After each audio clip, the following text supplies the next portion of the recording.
वबरकातुह। मुहतरम दोस्तों, हज़रत इब्राहीम अलैहिस्सलातु वस्सलाम के हालात चल रहे थे। हज़रत इब्राहीम अलैहिस्सलातु वस्सलाम ने जब बुत तोड़े तो नमरूद ने उनसे दलीलें चाही कि क्यों तोड़े।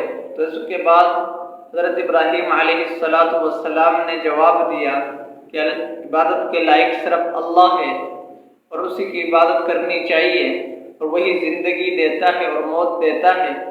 तो नमरूद ने इसके ज़ाहिर को देखते हुए कहा, ये कौन सी बड़ी बात है, ये तो मैं भी कर सकता हूँ।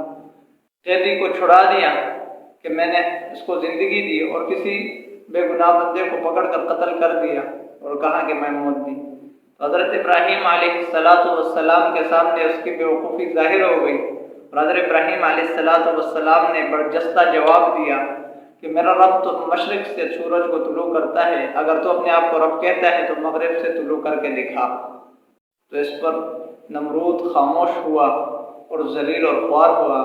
फिर हज़रत इब्राहीम अलैहिस्सलातु वस्सलाम को सज़ा देने पर तुला और कमज़ोर और हक़ीर तरीन लोगों की ये निशानी है कि जब किसी को दलाइल से ज़ेर नहीं ला सकते तो वो इस तरह के हरबे इस्तेमाल करते हैं कि उसके ख़िलाफ़ साजिशें शुरू कर देते हैं और उसको अपनी राह से हटा देते हैं।